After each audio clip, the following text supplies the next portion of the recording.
போய் காலை கழுவும். டேய் சொட்டை இல்லாம கழுவுடா, இல்லைன்னா சனி பிடிச்சிக்கணும் சொன்னாங்களா? எங்க இருக்குது அந்த சனி? கூடவே விழுவதா? காரணம் இருக்காது. என்னன்னு சொல்றேன். அப்படி காலை கழுவிட்டு போய் நீங்க தேங்காய் பழம் பூ தட்டெல்லாம் வாங்குவீங்களா? சரி, வாங்கும்போது தேங்காய் பழம் வாங்குறீங்க. ஏன் அண்ணாச்சி பழம் வாங்குறது? ஏன் ஆப்பிள் பழம் வாங்குறது? அது ஏன் தேங்காயும் பழமும் வாங்குறோம்? ஏன் அதை கோயிலுக்கு படைக்கிறோம்? காரணம் இருக்கு. இப்ப நீங்க அதை முடிச்சு நேரா உள்ள போகும்போது மணி அடிக்கிறாங்களா கோயில? ஏன் மணி அடிக்கிறாங்க? நெய் தீபம் போடுறாங்களா? ஏன் நெய் தீபம் போடுறாங்க?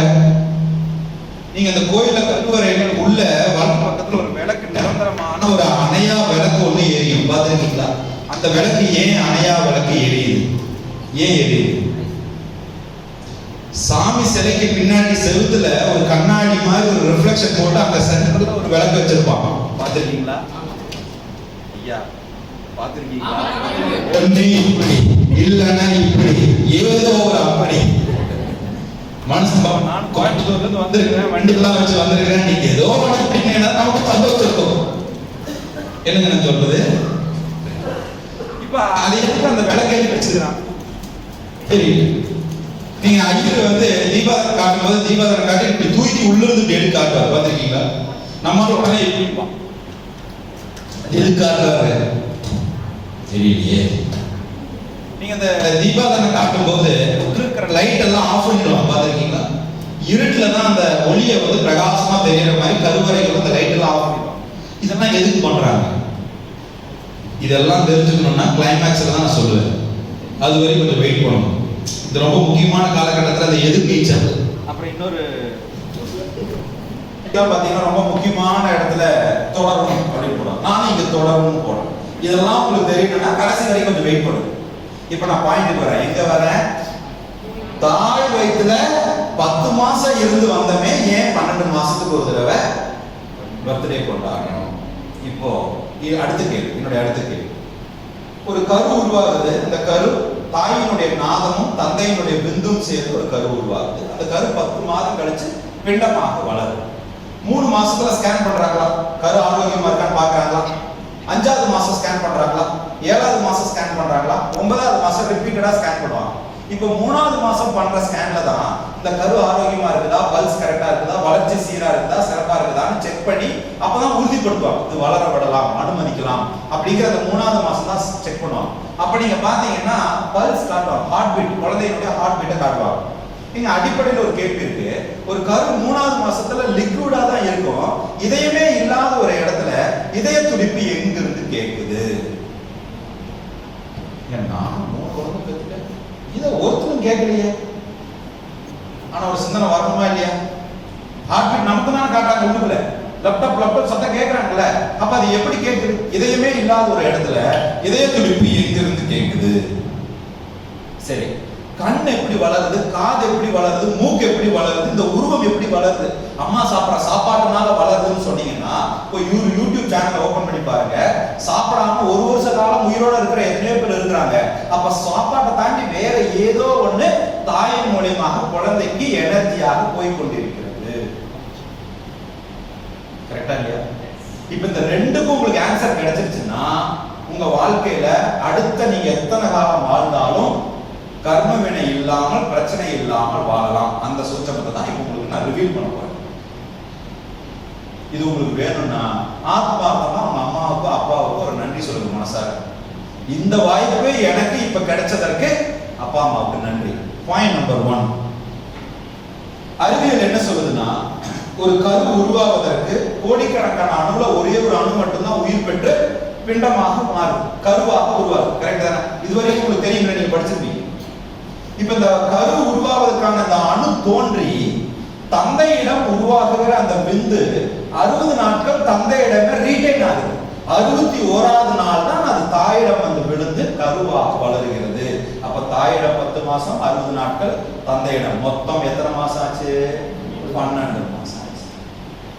அப்ப இந்த கரு ஆதியினுடைய மூலம் 12 மாசம். அதனாலதான் நீங்க 12 மாசத்துக்கு ஒரு தடவை பர்த்டே கொண்டாடுறது. அது மட்டும் இல்ல, 72% டிஎன்ஏ தாக்கம் தந்தையுடையதும், 28% டிஎன்ஏ தாக்கம் தாயோடையும் ரெண்டும் சேர்ந்துதான் இந்த படைப்பு, இந்த பிண்டம் அப்படிங்கிறது சயின்ஸ். இப்ப இதை அப்படியே எடுத்து நம்ம பிரச்சனைக்குள்ள நான் வரும் பொழுது, இந்த தாயினுடைய நாதமும் தந்தையினுடைய விந்தும் சேர்ந்து ஒரு கரு உருவாதுன்னு சொன்னேன் இல்லைங்களா? அந்த கரு டிஎன்ஏ இருக்குல்ல, அதுக்குள்ள இந்த கருவுள்ள டிஎன்ஏ இருக்குல்ல, இந்த டிஎன்ஏ ஆர்என்ஏன்னு சொல்ற இடத்துல ஒரு மெமரி இருக்கு, ஒரு பதிவு இருக்கு. அதுக்கு பேரு ஜெனடிக் மெமரி பேரு. மொத்தம் 3 மெமரி இருக்கு. Genetic memory, Carnegie memory, evolutionary memory. அதுல இந்த இடத்துல தாயும் தந்தையும் உணரும் போது தோன்றுகின்ற அந்த டிஎன்ஏல ஜெனடிக் மெமரின்னு ஒரு மெமரி இருக்கு. அந்த மெமரியினுடைய நீட்சி தான் நான். இப்ப எங்க அப்பா அம்மாவுடைய நீட்சி தான் நான். என்னுடைய நீட்சி என் குழந்தை. ஹலோ, இப்ப நீங்க யாரு? உங்க அப்பா அம்மாவுடைய எக்ஸ்டென்ஷன் தானே. உங்க குழந்தை யாரு? உங்களுடைய எக்ஸ்டென்ஷன் தானே. இது புரியுதா புரியலையா? இப்போ இந்த ஜெனடிக் மெமரியில ஒரு 6 குணாதிசயங்கள் இருக்குது. இந்த 6 சரியாக வச்சுட்டீங்கன்னா உங்க வாழ்க்கையில பிரச்சனை வராது. இந்த 6 நீங்க கலப்படம் ஆக்கும் பொழுது 6 முறை தவறுறதுனாலதான் இந்த 5 பிரச்சனை வருது அப்படின்னு என்னுடைய ஆராய்ச்சி சொல்லுது. அந்த 6 குணாதிசயங்கள் என்னன்னா, உங்க ஜெனடிக் மெமரியில வரக்கூடிய 6 குணாதிசயங்கள் என்னன்னா, காமம், கோபம், ஆணவம், பாகுபாடு பார்ப்பது, பொறாமை, பேராசை அப்படின்னு சொல்ற இந்த 6 குணங்களும் கலப்படம் இல்லாமல் இருந்துச்சுன்னா உங்களுக்கு பண பிரச்சனை வராது, உறவு பிரச்சனை வராது, தொழில் பிரச்சனை வராது, ஆரோக்கிய பிரச்சனை வராது, சமுதாய பிரச்சனை வராது. இந்த 6 குணத்துல எங்க நீங்க வரைமுறை தாண்டீங்களோ, உடல் ஒழுக்கம், மன ஒழுக்கம் விலகுறீங்களோ, சத்தியப்பாலிலிருந்து விலகுறீங்களோ, அப்போ உங்களுக்கு இந்த 5 பிரச்சனையும் வரும். ஹலோ, கொஞ்சம் பலமா தரலாம். இப்ப சொல்லுங்க, அவன் பிரச்சனை, இவன் இரிட்டேட் பண்றான், அவன் என்ன வளர விட மாட்டேங்கிறான், இவன் என்ன வளர மாட்டேங்கிறான், ஒருத்தரும் கிடையாது. உள்ள இருக்கான் பாருங்க ஒரு 6 குணம். அவ்வளவுதாங்க. கிருஷ்ணர் ஒரு வண்டியில போவதில்ல, ஒரு வண்டியில போவதில்ல. என்ன வண்டி அது?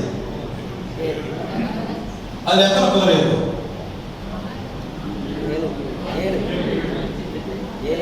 5 6 7 7.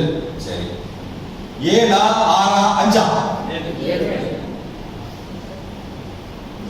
7 6 5 7. 5 குதிரை நீங்க பார்த்ததே இல்லையா? 5 குதிரை ஓட்ட கிருஷ்ணர் ஓட்ட குதிரை நீங்க பார்த்திருக்கீங்களா பார்க்கலையா? அந்த வண்டியை பார்த்திருக்கீங்களா பார்க்கலையா? பார்த்திருக்கீங்களா பார்க்கலையா? பார்க்கல. நீங்க போய் வரலாறு நல்லா சோதிச்சு பாருங்க. அவர் குறிப்பிட்டது 5 தான். 5ங்கிறது உங்களுடைய 5 புலன்கள். 5 புலன்களை அடக்கி உங்களுடைய வாழ்க்கையை நீ நடைமுறைப்படுத்தி செல்லணுங்கிறதுக்கான குறியீடு தான் அது. அப்ப இந்த 5 புலன்களை, இந்த பழக்கம், இந்த குணாதிசயம் கலப்படமாகாம வச்சுக்கிட்டீங்கன்னா போதும், உங்க லைஃப் அற்புதமா இருக்கும். இப்போ உதாரணத்துக்கு என் மாமியார் என்னை திட்டிக்கிட்டே இருக்கிறாங்க. நீங்க அவங்ககிட்ட போய் நெருங்கும் போது உங்களை திட்டிக்கிட்டே இருக்கிறாங்க. இப்போ என்னை மீறி அவங்க திட்டும் போது என்கிட்ட இருக்கக்கூடிய கோபம் வெளிப்பட்டுருது. இப்போ நான் என்ன பண்றேன்? என்னை குணாதிசயத்துல கலப்படமாகுது. கோபம் வரக்கூடாத இடத்துல நான் கலப்படமாகுது. இப்போ கோபம் வந்ததுனால பிரச்சனை இல்லை, கோபம் வர்றதுனால என்னுடைய உடல், என்னுடைய மனம் பாதிக்கப்படுதுங்கிறது எனக்கு தெரியாம நான் பாதிப்பேன். இப்ப பாதிப்பு மாமியா இருக்கா எனக்கா? அப்போ இந்த பண பிரச்சனை எதனால உருவாகுது, உறவு பிரச்சனை எதனால உருவாகுது? இந்த 6 குணங்களில் எனக்கு முறையான கவனம் இல்லாததுனால தான் இந்த பிரச்சனை வருது. இப்போ நான் வாழ்க சொன்ன, நீங்க வலது கை உயர்த்தினீங்களா? வலது சொன்ன இடது கை உயர்த்தினீங்களா? இப்போ நான் ஒரு தடவை சொன்னதுக்கு அப்புறம் அடுத்து இதைத்தான் சொல்லுவாரு, இல்ல அடுத்து இதை தான் சொல்லுவாருன்னு மனம் ஒரு ப்ரீ ஜட்ஜ்மெண்ட் பண்ணுச்சா பண்ணலையா? இப்ப லைஃப்ல ஒரு தடவை மாமியார் தப்பு பண்ணாலோ, ஒரு தடவை கோவப்பட்டாலோ, ஒரு தடவை கணவன் தப்பு பண்ணிட்டாலோ, ஒரு தடவை சந்தேகப்பட்டாலோ, அந்த மனுஷன் இப்படித்தான் நீங்க ப்ரீ ஜட்ஜ்மெண்ட் பண்ணீங்கன்னா லைஃப்ல சந்தோஷமே கிடையாது. ஏதோ அப்ப காலையில தப்பு பண்ணவன் மத்தியானம் தெரிஞ்சிருக்கலாம், மத்தியானம் நல்லா இருந்தவன் ராத்திரி தப்பு பண்ணலாம். எல்லாமே இந்த கணம் இந்த வினாடி சரியா இருக்கான்னு மட்டும்தான் பார்க்கணுமே தவிர இது இப்படியே இருக்குமா தெரியாது. ஏங்க, புரிஞ்சதுக்கு அப்புறம் கல்யாணம் பண்ணலாம்னு நினைச்சா யாருக்கா கல்யாணம் நடக்குமா? தெரிஞ்சதுக்கு அப்புறம் கல்யாணம் பண்ணலாம்னு நினைச்சா யாருக்கா கல்யாணம் நடக்குமா? பார்த்த வரைக்கும், தெரிஞ்ச வரைக்கும், புரிஞ்ச வரைக்கும் நல்லா வரா. ஹலோ, இஸ் ரைட்டா? அவ்வளவுதான். அப்போ உங்களுடைய வாழ்க்கையில எந்த ஒரு கணமும் நிகழ்காலத்துல நீங்க வாழ்க்கையை வாழலைன்னா வினை சேருகிறது. அவ்வளவுதான். if you are not being present, நீங்கள் நிகழ்காலத்துல இல்லை என்றால் உங்களுக்கு கர்ம வினை சேருகிறது. என்ன அது நிகழ்காலத்துல இல்லைன்னா இந்த 6 குணாதிசயங்களும் அது உங்களை சார்ந்துடும். அதுக்கு பேர் துஷ்காமான்னு பேரு. அது உங்க கண்ட்ரோல் இருந்துச்சுன்னா அதுக்கு பேர் சத்காமான்னு பேரு. ஏங்க இது என் கண்ட்ரோல் இருந்துச்சுன்னா சத்காமா, நான் அது கண்ட்ரோல் இருந்துச்சுன்னா அது துஷ்காமா. புரிஞ்சிருக்கும்னு நினைக்கிறேன். என்னங்க அப்போ என்னுடைய வாழ்க்கையில் தீதும் நன்றும் இதத்தான் சொன்னா. நீங்க வலது கையில கொடுக்கறது இடது கைக்கு தெரியக்கூடாது அப்படின்னு ஒரு பழமொழி இருக்குல்ல, அதுக்கு பேர் என்ன? இப்படி மறைச்சு கொடுக்குமா? இல்ல எங்க அம்மா தெரியாம மனைவிக்கு, மனைவிக்கு தெரியாம அம்மா கொடுக்கணுமா? அப்படி இல்லை. இப்படி எடுத்து இப்படி கொடுக்கணுமா, இப்படி எடுத்து இப்படி கொடுக்கணுமா. இப்படி கொடுக்கும்போது கூட்டம் நிறைய வரணுமா, அந்த கூட்டத்துல இந்த கைக்கு கொடுக்கறது இந்த கைக்கு தெரியாத அளவுக்கு கூட்டத்துக்கு நிறைய கொடுக்கணுமா. ஆனா நம்ம என்ன புரிஞ்சு வச்சிருக்கோம் பாருங்க, எல்லாத்தையுமே தப்பா சரியா புரிஞ்சு வச்சிருக்கோம். என்னங்க அப்போ அடிப்படையில உங்களுடைய 5 பிரச்சனைகளுக்கு மூல காரணம் என்பது நம்மளுடைய தாட், எண்ணம் தான். நீ எதுவாக ஆக வேண்டும் என்று நினைக்கிறாயோ நீ அதுவாகவே ஆகிறாய். ஏன்னா எந்த ஒரு பொருளும் பொருளாக மாறுவதற்கு முன்னாடி முதல்ல எண்ணம் தானே. சரி, இப்படி ஒரு தண்ணியை சேமிக்கிறதுக்கு ஒரு பாட்டில் இருந்தா எப்படி இருக்குன்னு ஒரு சிந்தனை வந்ததுனால தானே இந்த வாட்டர் பாட்டில். இந்த ஒரு மொபைல் போன் இருந்தா எப்படி இருக்குன்னு ஒரு எண்ணம் தோன்றுனதுனால தானே மொபைல் போன். இப்ப நான் உட்கார்றதுக்கு இப்படி ஒரு சேர் இருந்தா எப்படி இருக்குங்கிற ஒரு எண்ணம் உருவானதுனால தானே பொருள். அப்ப நீங்க செய்யற செயலும் அந்த செயலுக்கு முன்னாடி என்ன? இப்ப ஒரு காரியம் பண்றீங்க, அந்த காரியத்துக்கு முன்னாடி என்னங்க? எண்ணம் தான். அப்ப அந்த எண்ணத்தை எப்படி சரி பண்றதுன்னு தெரிஞ்சுக்கிட்டா உங்கள் மனதை சரி செய்து விடலாம். ஏன்னா மனம் என்றால் எண்ணங்களின் தொகுப்பு. அவ்வளவுதான். It's a collective of thought is called mind. இப்ப பாருங்க, என்னோட 5 பிரச்சனை ஒரு பிரச்சனையாச்சு. இந்த ஒரு பிரச்சனையை எதை கொண்டு நான் சரி செய்ய முடியும்? எண்ணத்தை கொண்டு சரி செய்ய முடியும். இப்ப எண்ணத்தை சரி செய்யறதுக்கு நான் ஒரு விதையை கற்றுக் கொடுக்குறேன். பியூட்டிஃபுல்லா உங்க வாழ்க்கைய வாழலாம். இப்ப எண்ணம் எப்படி தோன்றுது? நமக்கு ஏற்படுகின்ற எண்ணம் எப்படி தோன்றுகிறது? எண்ணம் தோன்றுவதற்குண்டான அடிப்படை காரணம் 3 விஷயம் இருக்குங்க. பார்ட்லி ரைட் 3 விஷயம் இருக்கு. எண்ணம் தோன்றுவதற்கு 3 காரணம். 1, உங்களுடைய சைல்ட்ஹுட் டிராமா அப்படின்னு சொல்லுவோம். சைல்ட்ஹுட் டிராமா சிறு வயதுல உங்களுக்கு ஏற்பட்ட பிலீஃப், மனசை பாதிச்ச சம்பவம் 1. 2வது பேரண்ட்ஸினுடைய பிலீஃப் சிஸ்டம், உங்க அப்பா அம்மா உங்களை எப்படி வளர்த்துனாங்க அப்படிங்கிறது. 3வது உங்களுடைய 7 தலைமுறைகளாக உங்களுடைய ஜீன்ல வந்துருக்கும் இல்லையா, அப்பா தாத்தா பாட்டி கொடுத்தது. இந்த 7 தலைமுறைகளாக வந்து இந்த ஜெனடிக் மெமரி, இது 3 தான் உங்களுடைய எண்ணங்கள் தோன்றுவதற்குண்டான அடிப்படை காரணம். அப்ப இந்த 3 பருவத்துல நாங்க அணுகிறோம். எங்களுடைய ரிசர்ச் என்ன சொல்லுதுன்னா 3 பருவம் இருக்கு. ஒன்னு பால பருவம், இன்னொன்னு குமார பருவம், இன்னொன்னு விருத்த பருவம். இந்த பால பருவம்ங்கிறது 0 to 12 years, பிறந்தது முதல் 12 வயசு வரைக்கும். குமார பருவம்ங்கிறது 13 வயசுல இருந்து 24 வயசு வரைக்கும். விருத்த பருவம்ங்கிறது 24 வயசுக்கு மேல இன்னைக்கு தேதி வரைக்கும். இந்த பருவத்துல உங்களுக்கு சிறு வயசுல என்ன எண்ணம் உங்களுக்கு மனசுல ஏற்பட்டுச்சோ, என்ன தாக்கம் ஏற்பட்டுச்சோ, என்ன பிலீஃப் ஏற்பட்டுச்சோ, அந்த பிலீஃப் தான் இப்ப நிகழ்காலத்துல நீங்க சந்திக்கிற பிரச்சனைக்கு காரணம் அப்படின்னு நாங்க ரிசர்ச் பண்ணோம். இப்ப நான் சந்திச்ச ஒரு 3 எக்ஸ்பீரியன்ஸை நான் உங்கள்கிட்ட கன்வே பண்ண விரும்புறேன். I have 3 experiences. சொல்லலாம் 3 சம்பவம். என்னுடைய ப்ரொஃபஷன் என்னன்னு கேட்டீங்கன்னா நான் ஒரு லைஃப் கோச். வாழ்க்கையில யாருக்கு எந்த பிரச்சனை இருந்தாலும் என்னை கன்சல்ட் பண்ணதுக்காக வருவாங்க. நீங்க கூகுள்ல போய் அடிச்சீங்கன்னா நான் சொன்னேன் இல்லையா, டாப் ரேங்க்ல வரேன், பெஸ்ட் லைஃப் கோச் வரேன். என்கிட்ட நீங்க பேசணும்னா 1 மணி நேரத்துக்கு 5000 ரூபாய் ஃபீஸ் கட்டினா தான் நீங்க சந்திக்க முடியும்.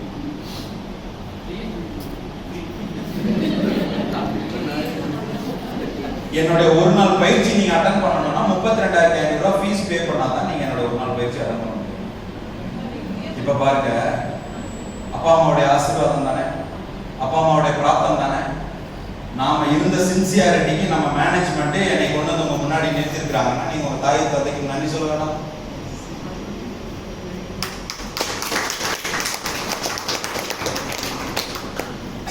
ஒரு 3 அனுபவத்தை சொல்றேங்க. இந்த மாதிரி நிறைய film actors, producers, sports person, VIP நிறைய பேருடைய இஷ்யூஸை நாங்கள் சால்வ் பண்ணியிருக்கிறோம். அந்த எக்ஸ்பீரியன்சஸ் ஒரு 3 சம்பவத்தை சொல்றேன். இந்த 3 பருவத்துல இந்த வாழ்க்கையில் உங்களுக்கு பிரச்சனை எப்படி ஃபார்ம் ஆகுது அப்படின்னு புரிஞ்சுக்கணுங்கிறதுக்காக சொல்றேன். முதல் எக்ஸ்பீரியன்ஸ், ஒரு கணவன் மனைவி 3 ஆண்டுகளாக திருமணமாகி ஒரு 3 ஆண்டுகள் ஆகுது. ஆனா அவங்க 8 ஆண்டுகளாக காதலித்து திருமணம் பண்ணிக்கிறாங்க. ஒரு நாள் மிட்நைட் என்ன பண்றான் இந்த பையன், தன்னுடைய மனைவியை வீட்டை விட்டு வெளியே தள்ளி கதவை சாத்துறான். சாதாரணமா வெளியே தள்ளி கதவை சாத்துறீங்க, மனைவியினுடைய போட்டிருந்த துணி எல்லாம் உருவி வெறுடம்போட மனைவியை வெளியே தள்ளி கதவை சாத்துறான். இந்த பையன் எவ்வளவு பெரிய சைக்கோவா இருக்கும். இந்த செய்தி அப்பா அம்மா காதுக்கெல்லாம் போய், இனிமேல் இந்த பையன் கூட குடும்பம் நடத்தக்கூடாது, டிவோர்ஸ் அப்ளை பண்ணிடு அப்படின்னு சொல்லிடுறாங்க. அவங்களும் டிவோர்ஸ் அப்ளை பண்ணிடுறாங்க. அது என் காதுக்கு வருது, நான் போய் அதை ஹேண்டில் பண்றோம். இது வரைக்கும் எங்க ஞான சஞ்சீவன குருகுலம் 494 விவாகரத்தை தவிர்த்திருக்கிறது. 9 குடும்பங்கள் விவாகரத்து பெற்று கோர்ட்ல ஆர்டர் வாங்கின ஃபேமிலி நீங்க ஒன்னா வாழ்ந்துருக்காங்க. 26க்கும் மேற்பட்ட சிறார்களாக இருந்து தண்டிக்கப்பட்டவர்கள் இன்னைக்கு பெற்றோர்களோட சேர்த்து நல்ல படிப்பை மேம்படுத்தி கொண்டிருக்கிறார்கள்.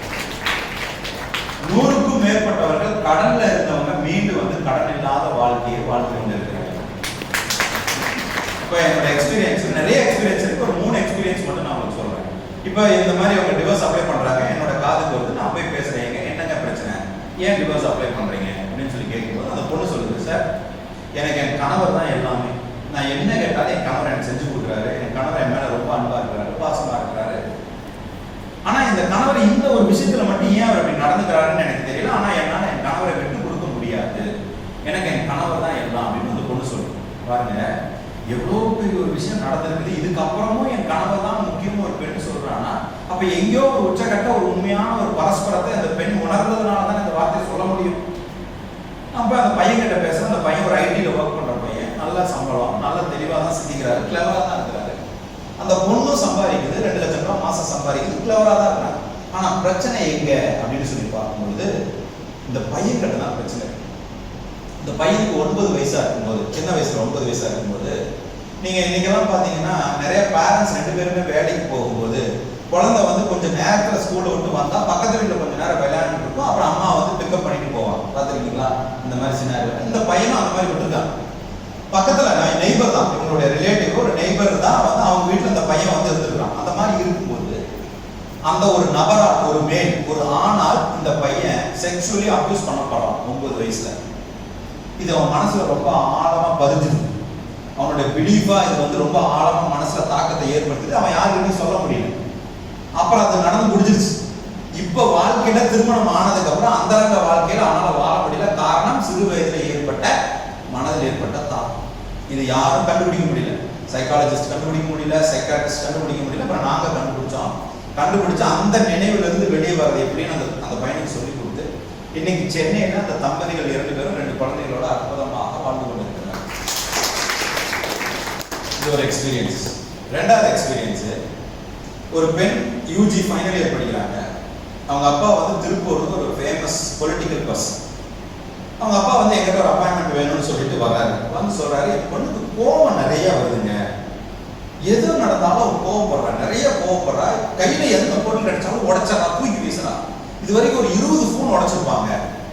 எப்படி பண்றது என்ன பண்றதுன்னு எனக்கு தெரியல. நாங்களும் வந்து பேய் பிடிச்சிருக்கோமோன்னு நினைச்சு நாங்க ஏற்பாடு தர்கால எல்லாம் பாத்தீங்கன்னா கூடி போய் கால சங்கிலி போட்டு ஒரு வாரம் தங்க வச்சிருவாங்க.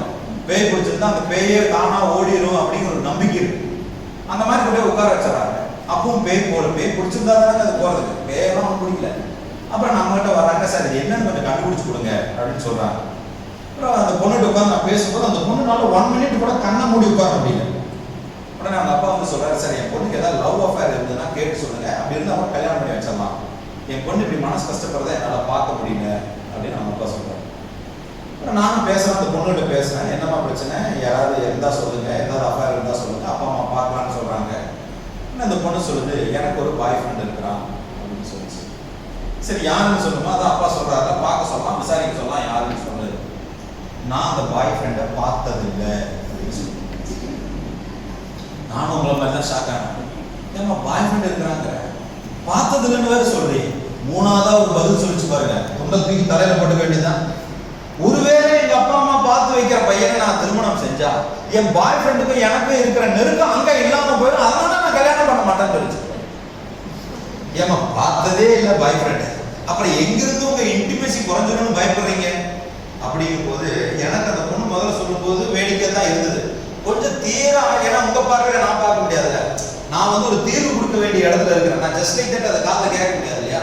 அப்போ உள்ள போய் பயணம் பண்ணி எங்க பிரச்சனை இருக்குன்னு சொல்லி ஒரு கான்வர்சேஷனை பண்ணி உள்ள போய் பார்க்கும்போது அந்த பொண்ணுக்கு 11 வயசா இருக்கும் பொழுது, நீங்க இன்னைக்கு வந்து காலகட்டத்தில் இந்த வெக்கேஷன்ஸ் எல்லாம் வந்துச்சுன்னா பாட்டி தாத்தா வீட்டுக்கு ஊருக்கு போறது வழக்கம். குழந்தைகளுக்கு போய் நம்ம அங்க விடுவோம். அந்த மாதிரி இந்த குழந்தை அங்க போயிருக்கு.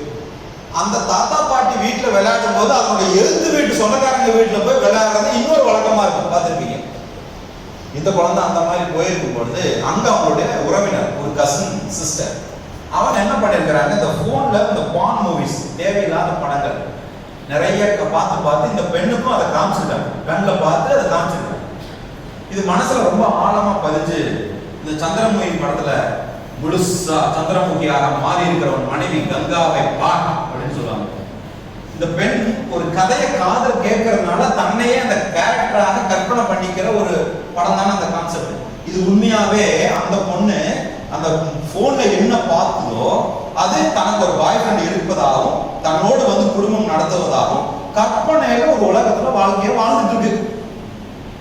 இது சைக்காட்ரிஸ்ட்னால கண்டுபிடிக்க முடியல, சைக்காலஜிஸ்ட்னால கண்டுபிடிக்க முடியல. அப்புறம் நாங்க தான் அதை கண்டுபிடிச்சு இன்னைக்கு அந்த பொண்ணுக்கு அந்த மெமரியை பூரா டெலிட் பண்ணி அதை ரிமூவ் பண்ணி she is ready for marriage.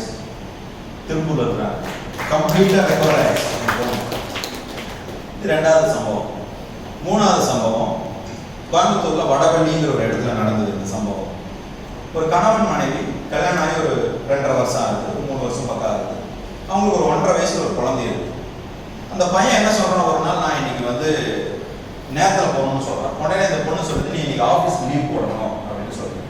இந்த பையன் சொல்றான், நான் ரொம்ப கீ ரோல்ல இருக்கிறேன், ரொம்ப முக்கியமான இடத்துல இருக்கிறேன், பொறுப்புல இருக்கிறேன், நினைச்ச உடனே நான் லீவ் போட முடியாது, நான் வந்து ஆஃபீஸ் போய் தான் ஆகணும்னு சொல்றான். இந்த பொண்ணு சொல்ற அதெல்லாம் முடியாது, நீ லீவ் போட்டு தான் ஆகணும் அப்படின்னு சொல்றேன். ஆனால் இந்த பையன் சொல்றான், நான் போய் அட்லீஸ்ட் பர்மிஷனாவது போட்டு வந்துடுறேன். அதெல்லாம் முடியாது, நீ வந்து இப்ப நான் பேச்ச கேட்டு நீ வந்து லீவ் போடலைன்னா இந்த 1.5 வயசு குழந்தைய எடுத்துட்டு போய் பால்கனியில நின்று நான் மேல இருந்து இந்த குழந்தைய போட்டுருவேன்னு திட்டப்படுது. உண்மையா நடந்த சம்பவம். இந்த பையனை தூக்கி வாரி போட்டுச்சு. என்னன்னா ஒரு குழந்தைய பெத்த தாய் பெத்த பாசம் கூட இல்லாம ஒரு குழந்தைய பால்கனில இருந்து போட்டுறேன்னு மிரட்டுறானே, இவங்க எவ்வளவு குடும்பக்காரியா இருப்பான். அதெல்லாம் முடியாது, இனிமேல் வாழ்க்கை வாழ முடியாது, பஞ்சாயத்து கூட்டு அதை கூட்டு நான் டிவோர்ஸ் அப்ளை பண்றாங்க. அந்த செய்தி எனக்கு வருது. நான் 2 பேரையும் கூப்பிட்டு பேசுறேன், பையன்கிட்ட பேசுறேன், பொண்ணுகிட்ட பேசுறேன். பிரச்சனை யாருக்குன்னு அசஸ் பண்ணணும் இல்லைங்களா? பேசும்போது பையன்கிட்டையும் பிரச்சனை இல்லை, பொண்ணுகிட்டையும் பிரச்சனை இல்லை. பிரச்சனை யாருக்குன்னா பொண்ணுடைய அம்மா அப்பா கிட்ட தான் பிரச்சனை. அதை எப்படி கண்டுபிடிச்சோம்னா, இந்த பொண்ணுக்கு ஒரு அண்ணா இருந்திருக்காரு. இந்த பொண்ணுடைய தாத்தாவுக்கு திதி கொடுக்கறதுக்காக திருமூர்த்தி மலைக்கு போயிருக்காங்க. இந்த திதி கொடுக்குறது எப்படி கொடுப்பாங்க, ஒரு இலையை வச்சு பெண்டம் மாதிரி வச்சு சாமி எல்லாம் போட்டு எல்லாம் முடிச்சு இந்த இலையோட கொண்டு போய் திதியை கொண்டு போய் தண்ணியில கொண்டு போய் கரைப்பாங்க. இப்படிதான் கொடுப்பாங்க. இந்த பொண்ணுடைய அண்ணன் அதை எடுத்துட்டு போய் கீழே தண்ணியில கொடுக்க போகும்போது கால் வலிக்கு அப்பா அம்மா கண்ணு முன்னாடி அந்த பையன் தண்ணியிலேயே விழுத்தி இறந்தாங்க. அப்பா அம்மா நல்லா காப்பாற்ற முடியல. திருமூர்த்தி மலையில உண்மையா நடந்த சம்பவம். இப்ப பெற்றோர்களுக்கு ஒரு மனவேதனை, தன் பெற்ற குழந்தைய கண்ணு முன்னாடியே உயிரை காப்பாற்ற முடியாத ஒரு சூழ்நிலை இருக்கும்போது ஒரு குற்ற உணர்வா மாறுது பெற்றோர்களுக்கு. எங்கிருந்து நான் காப்பாற்றுவேன், எனக்கு இருந்தது ஒரே பையன் போயிட்டானேங்கிற ஒரு மனவேதனை அந்த பெற்றோர்களுக்கு ரொம்ப ஆழமா மனசு தாக்குது. இதனால என்ன ஆகுது, நம்ம ஒரே பெண் குழந்தை தானே, மொத்த பாசமும் பெண்ணு மேல திரும்புது. எப்படி திரும்புதுன்னா, எந்த அளவுக்கு திரும்புதுன்னா, இந்த பொண்ணு சாப்பிடணும்னு சொல்லிச்சுன்னா உட்கார்ந்த இடத்துக்கு கை கழுவுக்கு தண்ணி வரும், சாப்பாடு பிளேட்ல வந்துடும், சாப்பிட்டு முடிச்சதுக்கு அப்புறம் அங்கேயே கை கழுவுக்கும் தண்ணி வரும், அங்கேயே எடுத்துட்டு போயிடுவாங்க. அந்த அளவுக்கு பாசம் பார்த்துக்கணும். இந்த பொண்ணு ஒரு ஃபோன் பண்ணுச்சுன்னா உடனே அவங்க அப்பா ஆஃபீஸ் லீவ் போட்டு வந்துடுவாங்க. இந்த பொண்ணு ஒரு ஃபோன் பண்ணுச்சுன்னா உடனே அவங்க அம்மா ஆஃபீஸ்ல இருந்து லீவ் போட்டு வந்துடுவாங்க. இப்ப இந்த பொண்ணு சொல்லுது, நான் என்ன சொன்னாலும் எங்க அப்பா கேட்டாரு, நான் சொல்லும் போதுதான் எங்க அப்பா லீவ் போட்டாரு, எங்க அப்பா நல்ல அப்பா, நீ மோசமான கணவன் சொல்லுது. இப்ப சொல்லுங்க, பிரச்சனைக்கு யாருக்கா? அப்ப சிறு வயதுல இந்த பெற்றோர்கள் எந்த பழக்கமாக பெண்ணுக்கு ஏற்படுத்தினார்களோ அதே பழக்கத்தை எதிர்காலத்தில் நடைமுறைப்படுத்த முயற்சி பண்ணும்போது வாழ்க்கையில பிரச்சனை வருது. இன்னைக்கு ஒரு பையன்கிட்ட போய் உனக்கு எந்த மாதிரி பொண்ணு வேணும்னு கேட்டா குத்துவிளக்கு மாதிரி பொண்ணு வேணும்னு சொல்லுவாங்க. ஒரு ஆண்கிட்ட போய் உனக்கு எந்த மாதிரியான ஒரு மனைவியில போய் எந்த மாதிரியான ஒரு கணவன் வேணும் அப்படின்னு கேட்டா என் அப்பா மாதிரி பாதுகாப்பான ஒரு கணவன் வேணும்னு சொல்லுவாங்க. அப்பா அப்பா தான், அம்மா அம்மா தான். அம்மா மனைவி ஆக முடியாது, அப்பா கணவன் ஆக முடியாது. அப்பா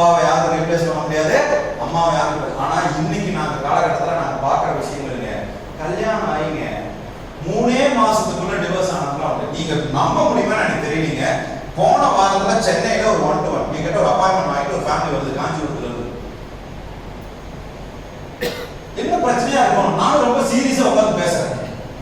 இந்த பொண்ணு கல்யாணம் தண்ணிக்கு மறாதான் கிளம்பி வீட்டுக்கு வந்துச்சுங்க. உங்களால நம்ப முடியுதா? கல்யாணம் பண்ணி அடுத்த நாள் இந்த பொண்ணு கிளம்பி வீட்டுக்கு வந்துருச்சு. டிவோர்ஸும் வாங்கிட்டாங்க. இப்ப எனக்கு எதுக்கு என்ன சந்திக்க வந்தாங்கன்னா, அடுத்த கல்யாணம் பண்ணணும், கல்யாணம் ஆக மாட்டேங்குது, 7 வருஷம் ஆயிடுச்சு. ஒண்ணு. ரெண்டாவது ஒரு ஃபேமிலி, அதே மாதிரியான ஒரு ஃபேமிலி. கல்யாணம் பையன் ஒரே வாரத்துல அந்த பையன் அந்த பொண்ணை விட்டுட்டு வந்தான். இப்ப அடுத்த கல்யாணம் பண்ணியாச்சு, குழந்தை பிறகுல என்ன பண்றது? அப்படி இந்த மாதிரி நிறைய சிக்கல்கள் இருக்கு. இது எல்லாத்துக்குமே பிலீஃப் தான் காரணம்னு சொல்றேன். அதாவது என்னன்னா, நீங்கள் கடந்து வந்த பதிவுகள் தான். இப்போ உங்க பிரச்சனையை நீங்கள் அணுகும்னா, இந்த 6 குணாதிசயங்கள் மனதில் தாக்கத்தை ஏற்படுத்துற அளவுக்கு சின்ன வயசுல ஏதாவது சம்பவங்கள் ஏற்பட்டுச்சுன்னா, அந்த சம்பவங்களுடைய தாக்கம் தான் இப்ப நிகழ்காலத்துல இருக்கிற பிரச்சனைக்கு காரணம். ஏங்க நான் உங்க கூட இருக்குன்னா,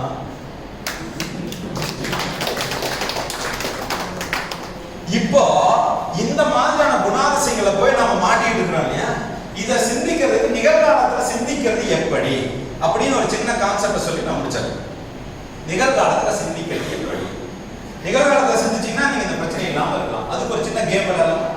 சரி, பிளே கேம். ரெடியா இருக்கீங்களா? ரைட். இப்போ உங்க கையெல்லாம் ஃப்ரீயா இருக்கு. இப்போ நான் சொல்றதை நீங்க செய்யணும். சரிங்களா?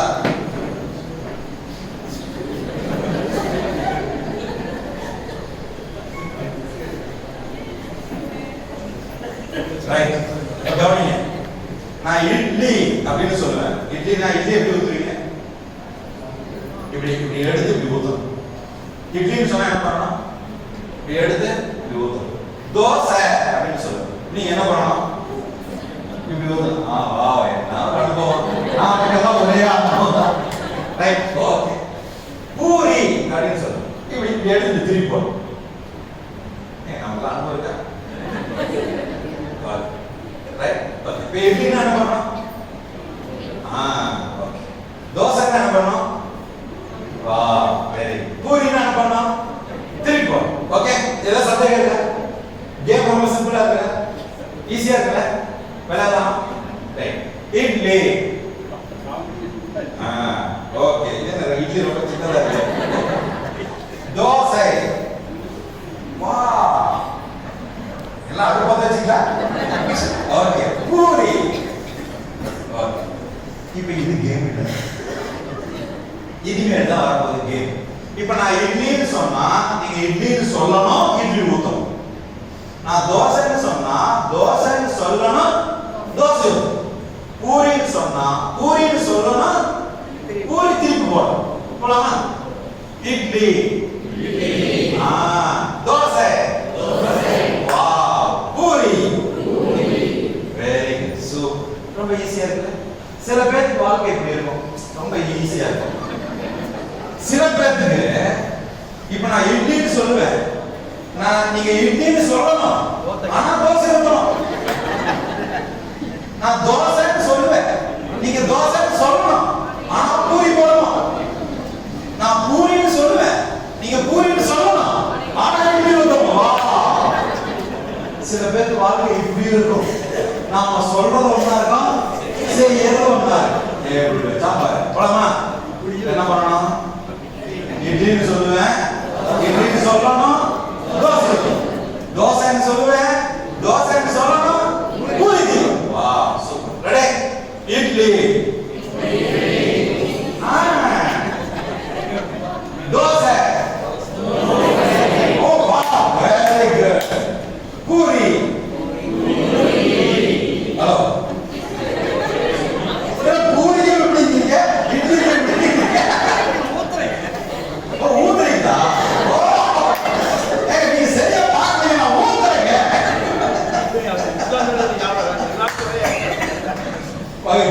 சில பேர் வாழ்க்கை, சில பேருக்கு என்ன நடக்குதுன்னே தெரியாது.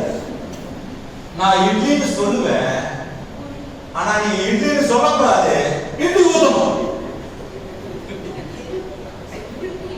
நான் இட்லின்னு சொல்லுவேன், நீங்க இட்லின்னு சொல்லக்கூடாது. அப்புறம் என்ன? வேற என்ன சொல்லிக்கலாம்? தோசை சொல்லிக்கலாம், ஆனா ஊத்துறது இட்லியா இருக்கும். நான் தோசைன்னு சொல்லுவேன், நீங்க சொல்றது என்ன சொல்லிக்கலாம், ஆனா ஊத்துறதே இருக்கலாம், ஆனா போடுறது கூலியா இருக்கும். போலாமா? ஆனா அவங்க அடுப்புல இட்லி இருக்கா? ஆனா நம்ம அடுப்புல இட்லி இருக்கா? ஓகே ஓகே போலாமா? ரைட். இட்லி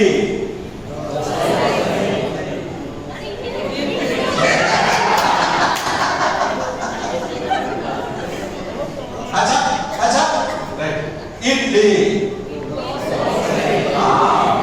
दोसा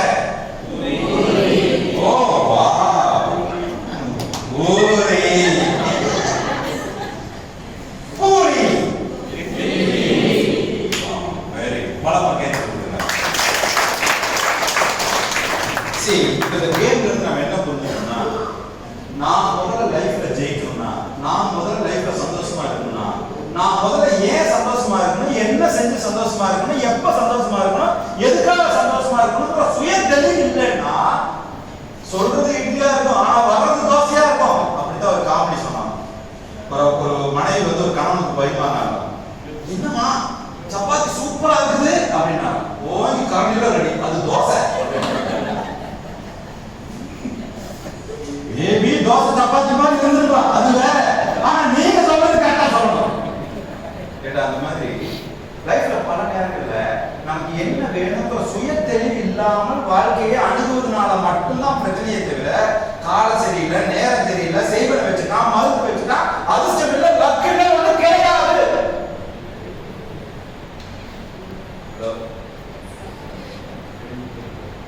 அப்போ இங்க எல்லாமே நல்ல நேரம், கெட்ட நேரம், யமகண்டம், இதெல்லாம் குறிப்பிட்டது எதற்காகனா அது இயற்கையில ஒரு மாற்றங்கள் நடக்குது. அதுக்காக நல்ல நேரம் இல்லைன்னு சொல்லிட்டு கால் அடிபட்டு ஹாஸ்பிட்டல் போகலாமா?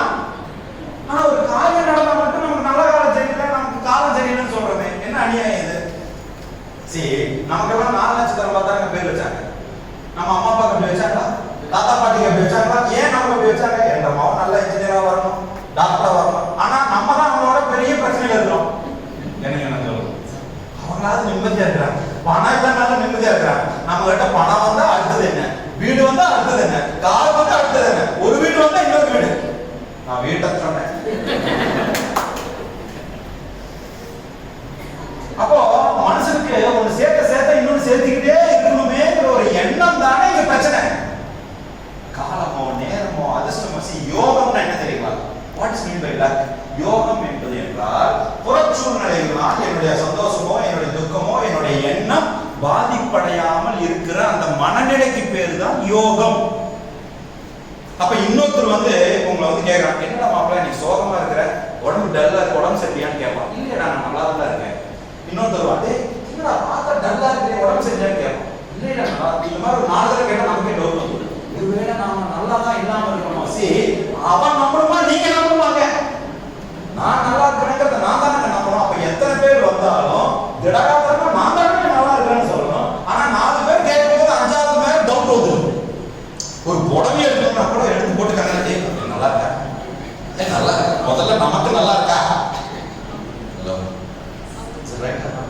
அப்போ சுயமா நம்மளுடைய தேவையை நாமளே முடிவு செய்வதில்லை. வீட்டுக்காரருக்காக ஒரு மாஸ்க், மனைவிக்காக ஒரு மாஸ்க், பக்கத்து வீட்டுக்காரருக்கு ஒரு மாஸ்க், நங்கையாருக்கு ஒரு மாஸ்க், கொழுந்தனாருக்கு ஒரு மாஸ்க், மாமனாருக்கு ஒரு மாஸ்க், மாமியாருக்கு ஒரு மாஸ்க், எல்லாம் முதல்ல கழட்டி வச்சுட்டு நாமளா இருந்தாலே இயற்கை நமக்கு அற்புதமான வாழ்க்கை கொடுக்கின்றது.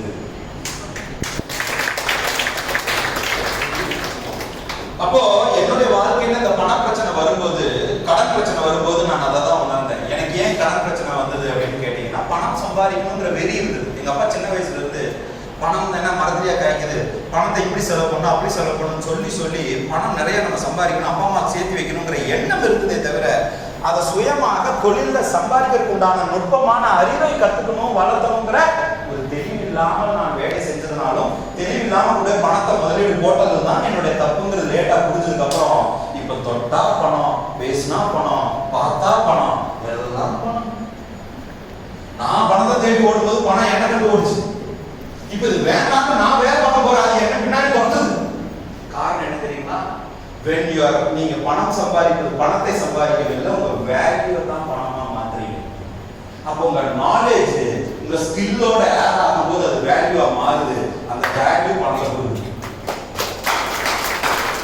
அப்ப நான் இங்க வேலை செய்யறேன், நான் டீச்சிங் ஃபேக்கல்ட்டியா இருந்தா என்ன, நான் டீச்சிங் ஃபேக்கல்ட்டியா இருந்தா என்னுடைய ஞானம், என்னுடைய அறிவு, நான் இருக்கிற துறைக்கு எப்படி வலு சேர்க்க முடியுங்கிற ஸ்கில்ல ஆட் பண்ணும்போது உங்களை மேனேஜ்மெண்ட் விடாது, உங்களுக்கு கூப்பிட்டு இன்கிரிமெண்ட் கொடுக்கும்.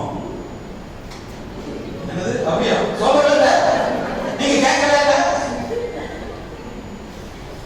சரி, முதல் வேலை நாம இன்கிரிமெண்ட்டுக்காகவோ பணத்துக்காகவோ ஒரு வேலை செய்யும் போது உங்களுக்கு பணம் கிடைக்காது. நீங்க எல்லாரும் என்ன பண்றீங்கன்னு சொல்லுங்க, என்ன தொழில் பண்றீங்க, அது என்ன வேலை பண்றீங்க, வாட் ஆர் டூயிங் ஆக்சுவலி. சில பேர் லேப்ல இருப்பீங்க, சில பேர் அட்மினிஸ்ட்ரேஷன்ல இருப்பீங்க, சில பேர் கண்ட்ரோல் ஆஃப் எக்ஸாமினேஷன்ஸ்ல இருப்பீங்க, சில பேர் அட்மினிஸ்ட்ரேட்டிவ் டிபார்ட்மெண்ட்ஸ்ல இருக்கீங்க. நீங்க எல்லாம் என்ன பண்றீங்க, what are doing, what are doing.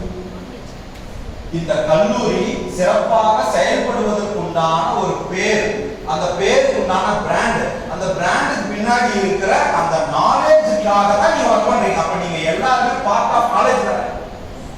Hello, நீங்க எல்லாருமே பார்ட் ஆஃப் நாலேஜ் தானே. அப்ப அந்த பார்ட் ஆஃப் நாலேஜ்ல உங்களுடைய நாலேஜோட ஒரு ஸ்கில்லை எப்ப நீங்க சேர்த்துறீங்கன்னா அதுக்கு உங்களுக்கு பணமா மாறிட போகுது. இப்போ காலையில 9 மணி ஆயிடுச்சா வேலைக்கு போகணுமே, சாயங்காலம் 6 மணி ஆச்சா இப்ப முடியணுமே அப்ப முடியணுமே நான் ஒரு கால அவகாசத்தை வச்சு வேலை செஞ்சா எனக்கு சந்தோஷம் இருக்கிறது இல்லை.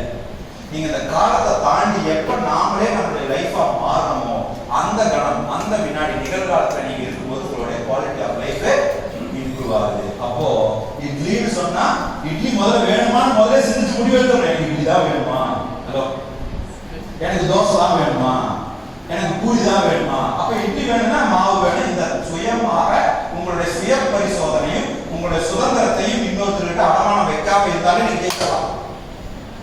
உங்களுடைய சுய பரிசோதனையையும் சுய புத்தியையும் உங்ககிட்ட வச்சிருந்தாலே நீங்க வாழ்க்கையை ஜெயித்து விடலாம். பல நேரம் என்ன பண்றோம், நமக்கு ஒரு பிரச்சனைன்னு வந்தா ஒண்ணு அரைக்குறைமா இருக்க சாமியாருக்கு போயிடும், இல்லைன்னா அரைக்குறைமா இருக்க ஜோதிடருக்கு போய் நம்ம அறிவை கடன் பண்றோம். இளவல இல்லை, அது எத்தனை நாளைக்கு தாங்குறீங்க. நான் பார்க்காத டூப்ளிகேட்டே இருக்கீங்க, சாமியாரையும் டூப்ளிகேட் பார்த்தாச்சு, ஜோசிகாரையும் டூப்ளிகேட் பார்த்தாச்சு.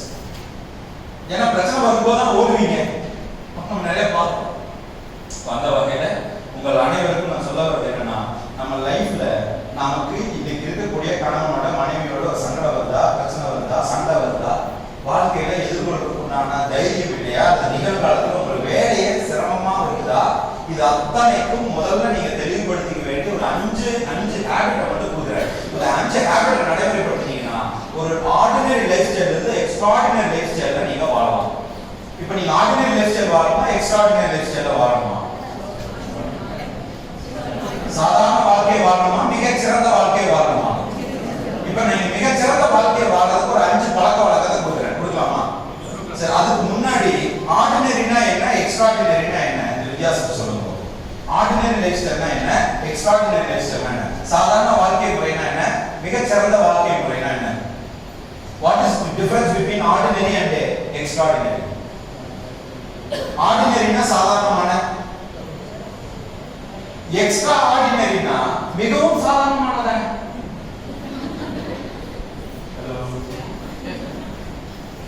என்னங்க நான் கேக்குறது, ஆர்டினரினா சாதாரணமான, எக்ஸ்ட்ரா ஆர்டினரி மிகவும் சாதாரணம். அப்ப லைஃப எப்ப காம்ப்ளிகேட் பண்ணிக்கிறீங்களோ அப்ப வளர முடியாது. எப்ப சிம்பிளா திங்க் பண்றீங்களோ அப்ப வளர முடியும். என் வீட்டுக்காரே ஒண்ணுமே சரியில்லை, நான் வேற ஏதாவது பண்றேன், ஒண்ணும் பண்ண முடியாது, அவர் ஒண்ணும் பண்ண முடியாதுன்னு நினைச்சு பாருங்க, வாழ்க்கை பேரானந்தமா இருக்கும். என் மனைவி சந்தேகப்பட்டே இருக்காங்க, இவன் மட்டும் இல்லைன்னா நான் வாழ்க்கை நல்லா இருக்கும். அவங்க ஒண்ணும் பண்ண முடியாது, ஒண்ணும் பண்ண முடியாதுன்னு எப்ப புரிஞ்சுக்கிறீங்களோ அப்ப வாழ்க்கை அற்புதமா மாறிடும். என்னடா வாழ்க்கையில ஒண்ணுமே புரிய மாட்டேங்குது, வாழ்க்கை என்பது புரியாதது என்றே புரிந்து கொள்ளும் போதுதான் வாழ்க்கை ஆனந்தமாக இருக்கிறது. ரிப்பீட் பண்ணுமா, வாழ்க்கையில ஒண்ணுமே புரிய மாட்டேங்குது, வாழ்க்கை என்பது எதுவும் புரியாதது என்பதை புரிந்து கொள்ளும் போதுதான் வாழ்க்கை பேரானந்தமாக. இந்த வாழ்க்கை எப்பதாங்க லைஃப் ஃபுல்ஃபில்மெண்ட் ஆகும், இது எப்பதாங்க முழுமை அடையும். வாழ்க்கை என்பது முழுமை அடையாது என்று ஒன்றை புரிந்து கொள்ளும் போதுதான் வாழ்க்கை முழுமை அடைகிறது. கடிச்சா பாருங்க அப்பா வேண்டாம், புரிஞ்சுதா? இல்ல ஏதாவது கவிதை பேசுற மாதிரி. அப்போ சந்தேகப்படுற மனைவியை எதுவும் செய்ய முடியாது, கொடுமைப்படுத்துற கணவனையும் எதுவும் செய்ய முடியாது. ரொம்ப தீவிரமாக டிஸ்கஸ் பண்ணி ஃபார்ம்ல என்ன ஃபில் பண்ணலாம்னு கேட்டாலும் இதுதான் நடக்கணும் என்று இருந்தால் யார் தடுக்க முடியும்? லைஃப்ல என்ன வேணா வரலாம், எப்படி வேணா வரலாம். நம்ம மனம் தெளிவாக இருந்தால் அத்தனையும். அப்போ நீங்க வாய்ப்பு, கிடைக்கிற வாய்ப்பை பயன்படுத்தினீங்கன்னா வாழ்க்கையில ஜெயிக்கலாம். வாய்ப்பை உருவாக்குனீங்கன்னா வாழ்க்கையில ஜெயிக்கலாம். நீங்க வாழ்க்கையில ஜெயிக்கணுமா, வாழ்க்கையை ஜெயிக்கணுமா, அது உங்க கையில இருக்கு. சரி, நீங்க நம்ம எல்லாரும் பிறந்த உடனே நம்மளுடைய அந்த இதுலயே, அந்த ஏழுலயே ஒன்று எழுதுவாங்க, நீ மனிதனாக பிறந்து அரசனாக மதிப்பாய் அப்படின்னு எழுதி எல்லாரோட ஜாதகத்துல ஏதோ எழுதிருக்காங்க. மனிதனாக பிறந்து அரசனாக மதிப்பாய். அப்படி இருந்து ஏங்க சில பேர் வந்து பிச்சைக்காரனா இருக்கிறான், ரோட்ல பிச்சை எடுக்கிறான், கோயில பிச்சை எடுக்கிறான். ஏன் அப்படின்னா, நீ மனிதனாக பிறந்து அரசனாக மதிப்பாய். எப்பொழுது நீ வீட்டுக்கு அரசனாக இருக்கிறாயா, நாட்டுக்கு அரசனாக இருக்கிறாயா, ஊருக்கு அரசனாக இருக்கிறாயா என்கிற எண்ணத்தை பொறுத்து. ஆனா ஞான சஞ்சீவன குருகுலம் என்ன சொல்லுதுன்னா, நீ மனிதனாக பிறந்து உன் மனதிற்கு அரசனாக இருந்தால் உன்னை வென்ற ஒருவரும் கிடையாது. அப்ப என்ன வேணா நடக்கட்டும், சந்தோஷமா இருப்ப. பாட்டு ஞாபகம், என்ன வேணா நடக்கட்டும், சந்தோஷமா தான் இருப்ப. எனக்கு ராஜாவான வாழுறேன், எதுவும் ஆனாலும் ஆளுறேன். அந்த 4 பேர் உங்களுக்கு தெரியாது, எனக்கு தெரியாது, அப்பா அம்மாவுக்கும் தெரியாது. கூட்டுத்தோறேன் நீங்க பாத்துருக்கீங்க, நான் பார்த்தேன். அப்போ ஊருக்காக இல்ல, உலகத்துக்காக இல்ல, நமக்கு வாழ்க்கையில என்ன தேவை என்று தெரிந்து வாழக்கூடிய தெளிவுதான் வாழ்க்கையில் நமக்கு வெற்றியை கொடுக்குமே தவிர, வாழ்க்கையை வழிநடத்துமே தவிர, தெளிவில்லாத இட்லி ஊத்துறீங்களா, இட்லின்னு சொல்றீங்களா, இட்லி வேணுமா, தோசை ஊத்துறீங்களா, தோசை ஊத்தணுமா, தோசை வேணுமா.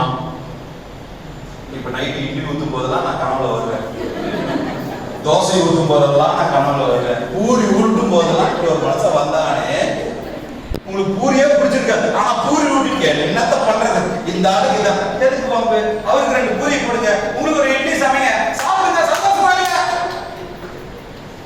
யாருமே வேலை செய்யறது ஒன்றும் பண்ண முடியாது. அதுக்கு நான் ஒரு சின்ன ஒரு டெக்னிக் தரேன். நாங்க லைஃப், அதாவது வேர்ல்ட்ஸ் ஃபர்ஸ்ட் 4 AM கிளப்னு ஒன்று நடத்துறோம். அதிகாலை 4 மணிக்கு எங்களுடைய வகுப்பு நடக்குது. 21 நாள் அற்புதங்கள்னு சொல்லிட்டு 21 days கிளாஸ் நடக்குது. அந்த வகுப்புக்கு நீங்க காலையில 3:30 மணிக்கு எந்திரிச்சிடணும், குளிச்சுட்டு தான் என் வகுப்புக்கு வரணும். என்னது குளிச்சுட்டு வரணுமா, அதுவும் 3:30 மணிக்கா? என்னங்க அத்த ராத்திரியில எந்திரிச்சு வர சொல்றீங்க? லைஃப்ல நீங்க ஜெயிக்கணும்னா சூரியனுக்கு முன்னாடி எழணும். சூரியன் உதிப்பதற்கு முன்னாடி நீங்க எந்திரிச்சீங்கன்னா உங்க மைண்ட் ஆல்பா மைண்ட்ல இருக்கும். அப்ப நீங்க சிந்திக்கிற எண்ணம், செயல், சொல் எல்லாம் நேர்கோட்டில் இருக்கும். அப்ப உங்களுடைய செயல் வீரியத்தோடு இருக்கும். அதனால 3:20 இருந்து 4:20 உங்களுடைய சிந்தனை செயல்லாம் சிறப்பா இருந்தா சிறப்பா இருக்கும். எந்திரிக்கிறதுக்கு முயற்சி பண்ணுங்க. என் வாழ்க்கை அப்படிதான் மாறி இருக்கு. நான் என்னோட வேக்கப் டைம் என்னன்னு சொல்ல முடியுமா? எத்தனை மணிக்கு நான் எந்திரிக்கிறதுக்கு வாய்ப்பு சொல்ல முடியும்? என்னோட வேக்கப் டைம் 2:45 நைட். நான் தூங்க போறது 9:30. இன்னைக்கு காலையில இருந்து நான் ஒரு 6 செஷன் எடுத்தேன். இப்ப நான் எடுக்கிறது 7வது செஷன். என்ன பார்த்தா நான் 7வது செஷன் பேசுற மாதிரி இருக்கு. அப்ப எங்கிருந்து இது கிடைக்குது? பசிச்சா மட்டும் சாப்பிடணும், தாகம் எடுத்தா மட்டும் குடிக்கணும், குறிப்பா அரை வயிறு சாப்பிடணும்.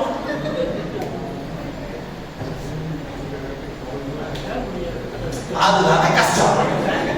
அது ஒரே ஒரு ஜிலேபி, இந்த ஒரே ஒரு மைசூர் பாக். சரிங்க, ரொம்ப மகிழ்ச்சி உங்களை சந்திச்சதுல. நிறைவாக ஒரு சின்ன குட்டி ஸ்டோரி மட்டும் சொல்லி நான் நிறைவு பண்றேன். நிறைவு பண்ணிக்கலாம். ஹலோ, கொஞ்சம் ஜாலியா போச்சா? ஒரு கதை ஒன்று சொல்றேன், அதை கொஞ்சம் ஞாபகப்படுத்திக்கிங்க. விஷுவலைஸ் பண்ணி பாருங்க. ஒரு காடு இருக்கு. இந்த காட்டுல ஒரு மரம் இருக்கு.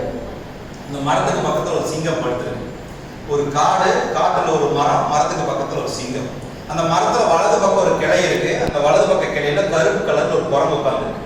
காடு, காட்டுல மரம், மரத்துக்கு பக்கத்துல சிங்கம், மரத்துல வலது பக்கம் கிளை, கிளையில கருப்பு கலர்ல குரங்கு. இப்ப மேல ஒரு கழுகு பறக்குது. அந்த கழுகுனுடைய வாயில் ஒரு மீன் துண்டு இருக்குது. அந்த மீன் துண்டு கீழே விழுகுது. விழுகும்போது இந்த குரங்கு தன்னுடைய வலது கையை எப்படி தூக்குது. அந்த கையில பட்டு இந்த மீன் வந்து சிங்கத்தினுடைய மூஞ்சில வந்து விழுந்துது. உடனே இந்த சிங்கம் டபால்னு எந்திரிக்குது. யாரா அதுன்னு பார்க்குது. உடனே அவன் சொல்றான், இந்த குரங்கு சொல்லுது, ராஜா ராஜா, நீங்க தானே இந்த காட்டுக்கே ராஜா. ஆனா மேல இருந்து இந்த கழுகு உங்க மேல கொஞ்சம் கூட மரியாதை இல்லாம, பயம் இல்லாம, வாயில இருக்கிற எச்சை உங்க மூஞ்சில துப்பிட்டு போகுது. உங்களுக்கு மானம் இல்லை, ரோசம் இல்லை, வெக்கம் இல்லை, சூடு இல்லை, சொரணை இல்லைன்னு சொல்லுது. உடனே அப்படியே அந்த விஜயகாந்த் அப்படியே நரம்பெல்லாம் உடைச்சு கண்ணெல்லாம் செலவும் இல்லை, அந்த மாதிரி சிங்கத்துக்கு அப்படியே எல்லாம் உடைச்சு, ஆமா இல்ல நான் தானே இந்த காட்டுக்கே ராஜா, என்னை அவன் மதிக்காம எப்படி போலாம், அவனை எப்படியாவது நான் தண்டிச்சே தீர்வேன். ஏன்னா உசுபேத்தி நமக்குள்ள ஒரு கோபத்தை உருவாக்கிட்டான். இவன் மேல பார்த்துட்டே ஓடுறான். சிங்கத்தினால கழுக பிடிக்க முடியுமா? அது சிங்கத்துக்கு தெரியல, உசுபேத்துக்கு போது தெரியல. அப்படியே பார்த்துட்டு போகுது. கீழே முன்னாடி ஒரு புதக்குழி வருது, அந்த புதக்குழியில விழுந்து சிங்கம் செத்துருது. இப்ப இந்த சிங்கம் தான் நாம, இந்த குரங்கு இருக்குல்ல குரங்கு, அதுதான் நம்ம மனசு. அந்த கழுகு வாயிலிருந்து ஒரு மீன் விழுந்தது இல்லைங்களா, அந்த மீன் தான் நமக்கு தோன்றுகின்ற எண்ணம், தாட்டு. சில நேரம் ஒரு எண்ணம் வரும், மனசு கொஞ்சம் உசுப்பேத்தம், உசுப்பேத்துறத கேட்டா மரணம் தான். நம்ம ரோட்ல போவோம், ஆப்போசிட்ல ஒரு பொண்ணு வரும், ஏய் என்ன அழகா இருக்கா அப்படின்னு மனசு சொல்லும், கொஞ்சம் பாடுறான்னு சொல்லும்.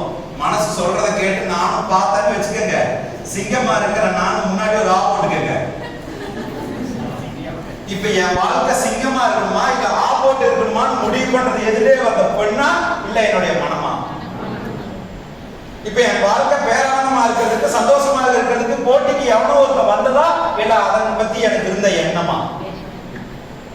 இப்ப நான் வாழணும்னா, நான் சந்தோஷமா இருக்கணும்னா என்னை யாரும் இரிட்டேட் பண்ணல, தூங்கிட்டு இருக்கிற சிங்கத்தை யாரும் தட்டி எடுக்கல, நாம தான் நம்மளை எடுத்துக்கிட்டோம், நாம தான் நம்ம ஏற்படுத்திக்கிட்டோம். அப்போ நல்லது நடப்பதும் தீயதை நடப்பதும் நம்மிடம் தோன்றுகின்ற எண்ணத்தை நாம் கவனிக்காமல் இருக்கின்ற அறியாமையே காரணம்.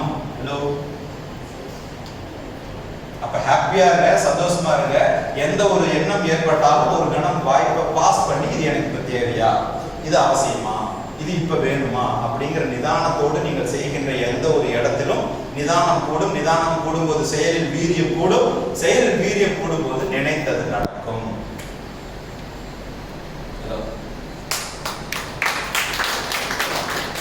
ரொம்ப சந்தோஷங்க. நிறைவா நீங்க அந்த கோயிலுக்கெல்லாம் போறது எதுக்குன்னா, மணி அடிக்கிறது, காத்த சுத்தப்படுத்துறதுக்கு, நெய்தீபம் போறது காத்த சுத்தப்படுத்துறதுக்கு, அந்த விளக்கு 24 மணி நேரம் எரியுறது கண்ணுல நீங்க அந்த ஒளியை பார்க்கறதுக்கு, ஐயரு தீபாதாரணையை காட்டுறது அந்த ஒளியா அந்த எனர்ஜியை ரிசீவ் பண்றதுக்கு. தேங்காயும் பழமும் ஏன் எடுத்துட்டு போகணும்னு சொன்னா, வள்ளலார் நஷ்டம் ஜெயவன 4 விஷயம் ஒரு மனிதனுக்கு நஷ்டத்தை ஏற்படுத்துதுங்கிறார். உணவு, உறக்கம், மைத்துனம், பயம். உணவு, தேவையான உணவை மட்டும் எடுத்துக்கொள்ள வேண்டும், செரிமானம் ஆகிற உணவை மட்டும் எடுத்துக்கொள்ள வேண்டும். உறக்கம் தேவையான அளவு இருக்க வேண்டும், தேவையை விட குறைவாக உறங்கக்கூடாது, தேவையை விட அதிகமாக உறங்கக்கூடாது. மைத்துனம், ஸ்பெர்ம்ஸை வேஸ்ட் பண்ணக்கூடாது, விரயம் பண்ணக்கூடாது. 4வது பயம் இருக்கக்கூடாது வாழ்க்கையில. இது 4ம் ஒரு மனிதனுக்கு நஷ்டத்தை ஏற்படுத்துகிறது. அப்போ ஏன் தேங்காயும் பழத்தையும் சொன்னான்னா, தேங்காய் எப்படி உடைச்சா கெட்டு போகும் குறிப்பிட்ட நாளுக்குள்ள, அந்த மாதிரி இந்த தேகமானது நீங்க இந்த ஸ்பெர்ம்ஸை விரயம் பண்ணி கெட்டு போகாம வச்சிருந்தா உங்க வம்சம் வாழையடி வாழையாக செழிக்குங்கிறதுக்கு தான் தேங்காயும் பழத்தையும் எடுத்து. அப்ப இந்த தேகத்தை நீங்கள் பராமரிக்க வேண்டும், உங்களுடைய உயிரை நீங்கள் மதிக்க வேண்டும், பாதுகாக்க வேண்டும். அப்போ போகும்போது தேங்காய் பழமா போகுது, வெளியே வரும்போது அது பிரசாதம்னு சொல்றோம். ஏன்? மனநிலையில் ஏற்படுகின்ற மாற்றம் தான், வேற ஒண்ணு இல்லை. அது தேங்காய் பழம் தான், ஆனா ஒரு இடத்துக்கு போய் மனநிலையில மாற்றம் வரும்போது அது பிரசாதமாக மாறுகிறது. அப்ப உங்க எண்ணத்துல மாற்றம் வரும்போது உங்களுடைய வாய்ப்பை உருவாக்குற புத்திசாலித்தனம் உருவாகிறது. வாய்ப்பை உருவாக்குகின்ற புத்திசாலி வரும்போது நீங்கள் வாழ்க்கையை ஜெயிப்பதற்குண்டான வாய்ப்பு உங்களிடம் வசமாகிறது. அதனால நம்மளை மோட்டிவேட் பண்ண வரல, அப்படியே நரம்பெல்லாம் முறுக்கிற மாதிரி பேச வரல. வாழ்க்கையில யதார்த்தமா பிராக்டிக்கலா நமக்கு நாமே. ரொம்ப சந்தோஷம்.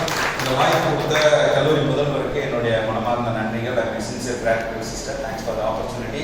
அந்த நிகழ்ச்சியை ரொம்ப அழகாக ஒருங்கிணைச்ச கிருத்திகா சிஸ்டர் அவர்களுக்கும் என்னுடைய மனமார்ந்த நன்றி. உங்களுடைய கேள்விகள் ஏதாவது இருந்தால் கேட்கலாம். நான் கேள்விகளுக்கு மட்டும் ஒரு 5 நிமிடம், ஏன்னா நான் பேசணும்னு நினைக்கும் போது நான் நிறைய பேசலாம், பட் நீங்க கேள்வி கேட்கும் போது உங்களுக்கு என்ன தேவையோ அது புலப்படும். அதனால கேள்வி கேட்டு நீங்கள் பதில் கிடைக்கும் போது அந்த ஞானம் வாழ்க்கையை அற்புதமாக மேம்படுத்துவதற்கு உதவும்.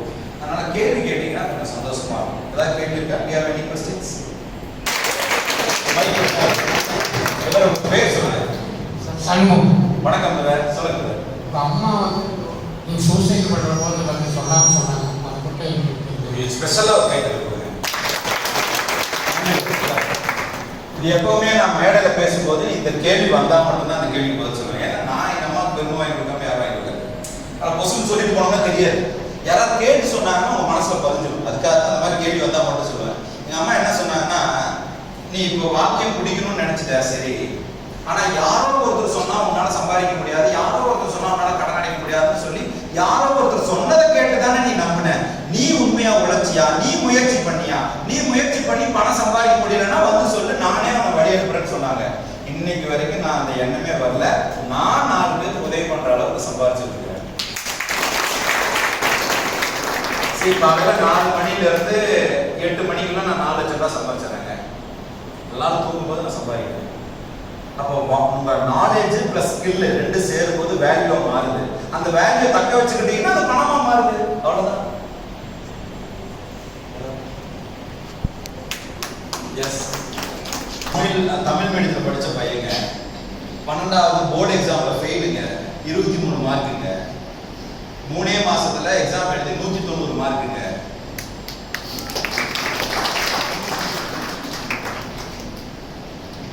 அதனால நம்மளால முடியாதுங்கிறது எதுவுமே கிடையாது. நம்ம முடிகிற அளவுக்கு முயற்சி பண்ணல, அதுக்குண்டான அணுகுமுறையை ஏற்படுத்தலைங்கிறது தான் தெளிவு.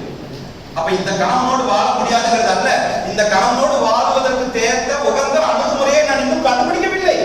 இந்த மனைவியோடு வாழ முடியாதுங்கிறது அல்ல, இந்த மனைவியோடு வாழ்வதற்கு தேவையான அணுகுமுறையை நான் இன்னும் கண்டுபிடிக்கவில்லை.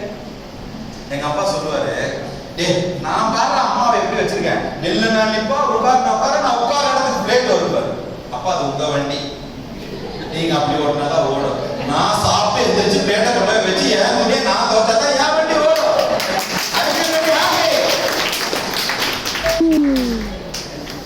இதுல என்னங்க இப்ப உடனே எங்க அப்பா அப்படி ஏன்னா இந்த ஜீல வரும். அது முன்னாடி வந்ததுனாலதான் எனக்கு பிரச்சனை. நான் சொன்னா கொண்டாடி வச்சு அன்னைக்கே கேட்டுருந்தாங்க. இப்ப எங்க அப்பா மாதிரியே எனக்கு ரியாக்ட் 72%, டிஎன்ஏ 72%. நீங்க எல்லாம் போய் வாழ்க்கையில சிந்திச்சு பாருங்க, உங்க அப்பா செஞ்ச தப்ப நீங்க செய்யாம இருந்தாலே வாழ்க்கையில ஜெயிச்சுவீங்க. இதை கத்துக்கிறதுக்கு எனக்கு ஒரு 12 சென்ஸ். அதுக்கு நான் கொடுத்த ஃபீஸ் 1 கோடி. அவ்வளவுதான்.